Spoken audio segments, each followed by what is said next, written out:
Hi, everyone. This is our first lesson of digital learning. Today, I would like for you to open up to page 23 in your packet. We're going to talk about changes of state. I want to read through these pages with you and go over the notes with you so that you can move on and answer those questions. This is kind of the way it's going to work every day. Every day, I'm going to have a video for you on a different lesson. Watch the video. I'll try to keep it to 15 minutes or so. And after the lesson, I want you to do the homework assignment, which is posted in the Google Classroom under your certain day. So whether it's an A day or a B day. All right. So today's lesson that we're going to talk about today is changes of state. So section 3, changes of state. I want you to know what is a state. We've already talked about that. We should know the particle models for those states. What happens during the change of the state, and what happens when a substance loses or gains energy.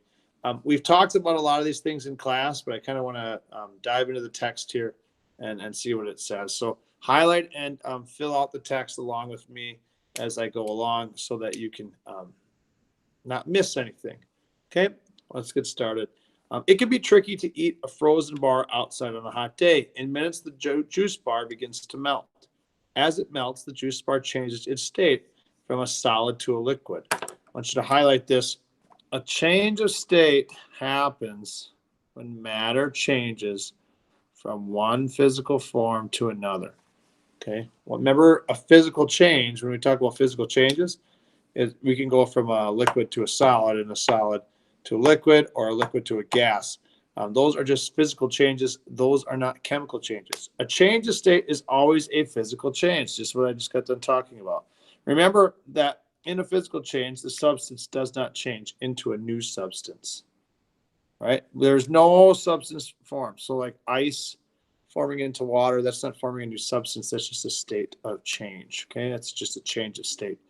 Energy can be added or removed in order for a substance to change its physical state. It is important to remember that particles of every substance move differently. The movement of particles depends on the state of the substance, solid, liquid, or gas. If we take a look at our reading check here, it says, what must be added or removed when a substance changes state? And we've talked about this, and you should know that energy is added or removed. Okay? Energy is added or removed.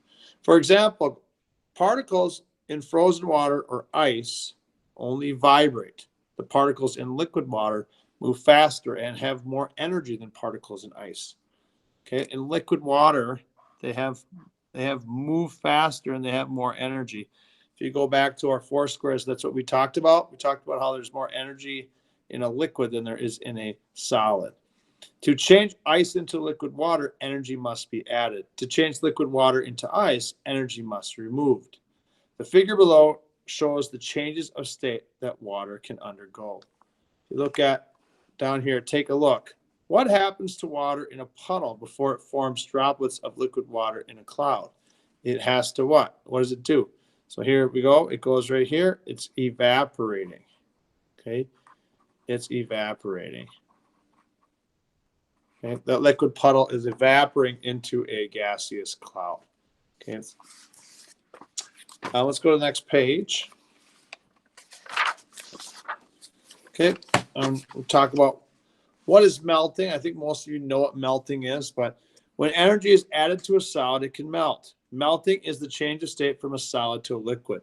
For example, an ice cube in a glass of lemonade melts as it absorbs the heat from the lemonade.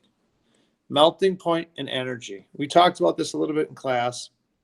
Everything has a melting point. The melting point of a substance is the temperature at which a solid changes to a liquid. So when we took a look at that PhET simulator, everyone had a melting point.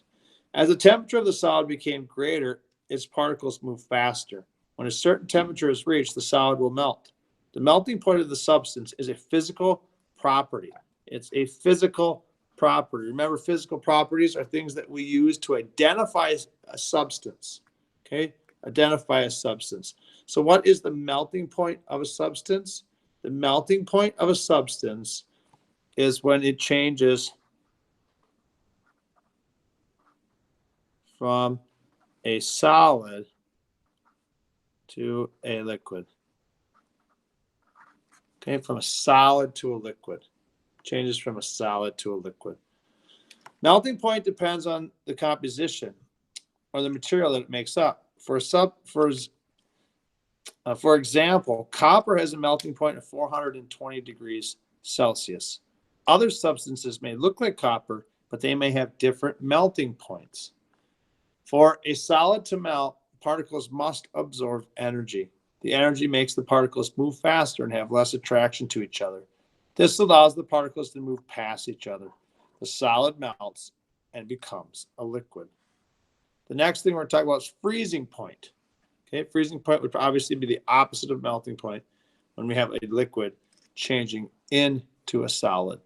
The freezing point is the temperature at which a liquid turns into a solid state. When a liquid freezes, its particles have less energy and become closely locked in position. Energy was removed from the substance during freezing. So I want you to remember that. Energy is removed from the substance during freezing. Freezing is the exact opposite of melting. The freezing point of a substance is exactly the same as the melting point of the substance. They happen both at the same temperature. For example, liquid water freezes and becomes ice at 0 degrees Celsius. Solid ice becomes liquid water at the same degrees, at the same temperature, at 0 degrees Celsius. So that temperature, and we're going to do a little lab on this coming up in a couple of days, about what temperature does our solid go to a liquid, and what temperature does our turn back to a solid. So if you think about like ice freezes, ice freezes at 32 degrees, but ice also melts at 32 degrees. Identify if the freezing point of the substance is 68 degrees Celsius, what is the melting point? The melting point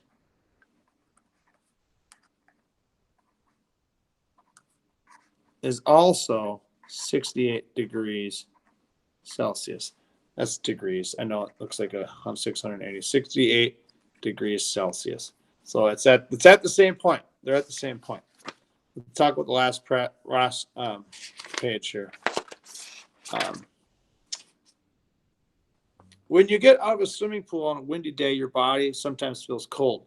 Why? The water on your skin is evaporating. Evaporation is the change of state from a liquid to a gas. The reason you feel cool is because evaporation requires energy. The energy, in this case, goes from your body into the liquid. The liquid water changes state from a gas called water to a gas called water vapor. This change of state also happens when you sweat. Sweat is mostly water. When sweat appears on your skin, the water absorbs the heat from your skin. This causes the water to evaporate and for you to feel cooler. Okay, what does sweating, how does sweating cool your body? Well, how does sweating cool your body? It uses water vapor or water to change into water vapor, taking energy away from body. Okay, so it uses water to change into water vapor, taking that energy, taking that heat away from your body. Okay, taking that heat away from your body. Let's go down here, this part here. Evaporation and boiling. Evaporation can occur at low temperatures. Water can evaporate at temperatures near 0 degrees Celsius. When it will evaporate very slowly. For water to evaporate quickly in an open container, it must be heated. If the water is heated to a high enough temperature, it will boil. Boiling often occurs when liquid evaporates quickly. The particles have to leave the state and change to vapor or gas particles. The change creates a vapor pressure. A liquid boil when a vapor pressure equals the pressure in the room. The temperature at which boiling occurs is known as the boiling point of a substance. Like melting point, Like melting point, boiling point can identify a substance. For example, the normal boiling point of water is 100 degrees Celsius. Many liquids that look like water boil at different temperatures. The figure below shows water evaporating at room temperature and boiling point. When the vapor pressure of a liquid equals the air pressure in the room, what does it do? Well, the water boils. The water boils. Now, I want you, oh shoot, I'm going to go over here. I'm going to show you something that's really unique. And if you were in class, I would show you this. And I'm going to try to do this. See if I can get this so you guys can see it. But here we go. If I can make water boil without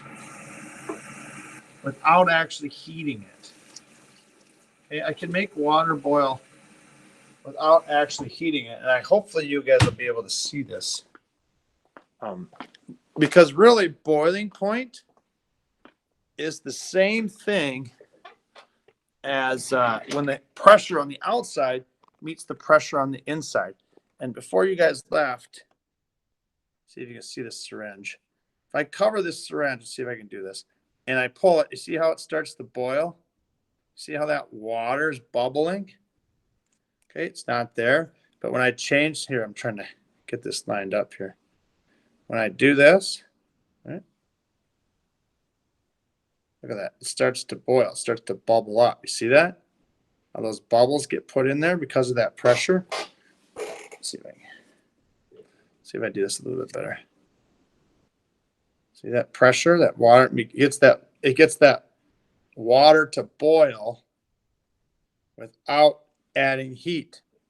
So if I can match the pressure to the outside, I can get it to boil. See that? See how those water vapors, how those water part, those are put inside of there. All right. So hopefully that gives you an idea that we can make things boil without even heating them, which is kind of crazy if you think about it. It's kind of crazy to make things boil just by changing the pressure. Okay, by changing the pressure. And we talked about Charles Ball and Boyle's law, and that's just kind of another piece of it. If we take a look down at number 7 now, it says, are there more water vapor molecules above a beaker of water at room temperature or a beaker of water at boiling point? Okay, so it says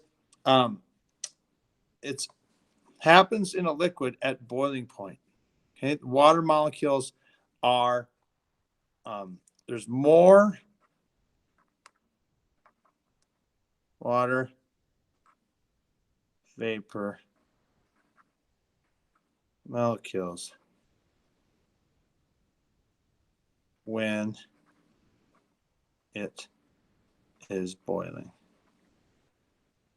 Okay? When it's boiling, because we're changing those pieces, those water molecules are getting heated up and they're changing into water vapor. Okay, they're changing into water vapor. All right, let's go to the next one here.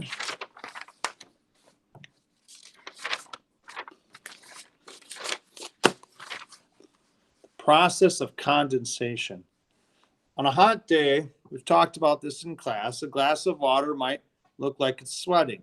The water drops on the outside of the glass have formed because of condensation. Condensation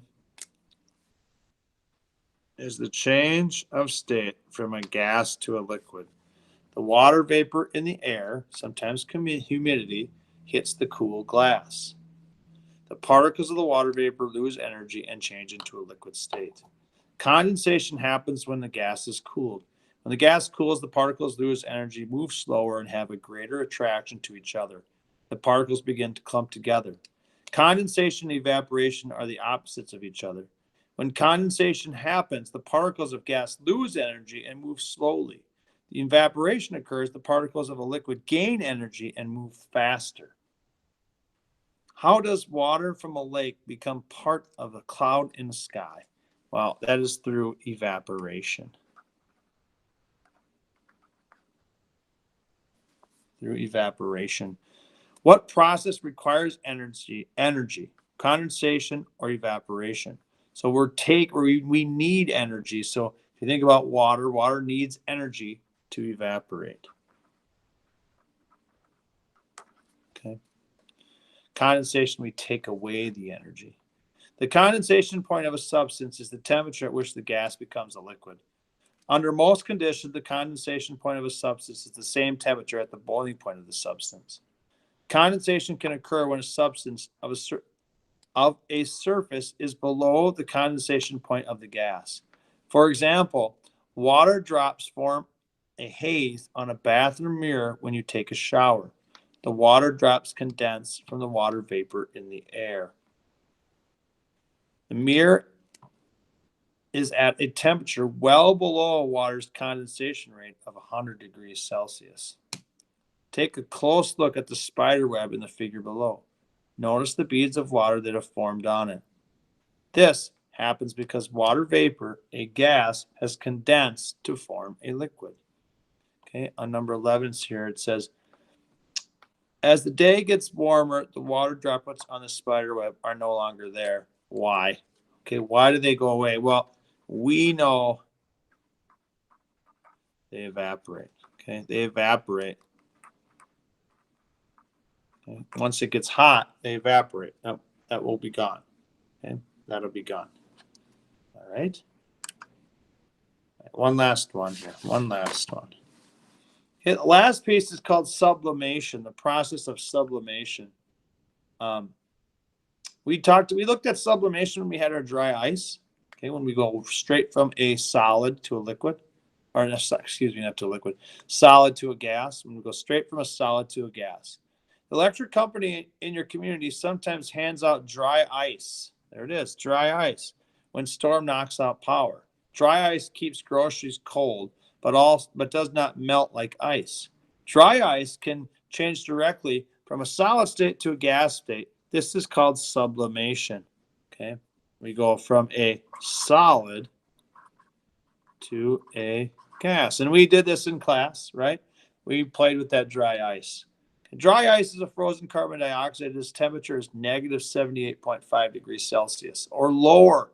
So you think about that. We're talking about this vaccine that's coming out that it needs to be at about negative 30 or something. So they could just put it in dry ice and it would be fine. When it sublimes, it pulls energy from the substances around it. This makes substances around it become cold. The energy it pulls weakens the attractions of the particles in the dry ice. When the attraction weakens enough, the solid changes into a gas. It does not melt into a liquid.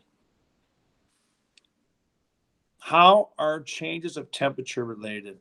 Two things can happen to a substance when it gains or loses energy. Either the temperature of the substance changes or the state of the substance changes. During a change of state, the temperature of a substance will not change until the change of state is complete. Take a look at the figure below. The figure shows the effect in state changes when this happens when we added ice.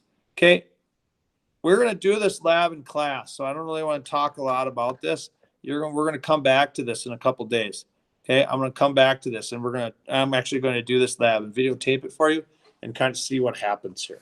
All right. All right. Any questions on that? That is your lesson for today. I read it for you. I went over the notes for you. So now, if you watch this video, you should have no problem answering these questions, the Section 3 review. So this is homework for you for tomorrow. All right. Let me know if you have any questions. If you need to talk to me or anything, send me an email, and I'm available during step time, which is at the end of the day. All right. Let me know what's going on. I hope things are going well, and I will see you guys soon. Bye.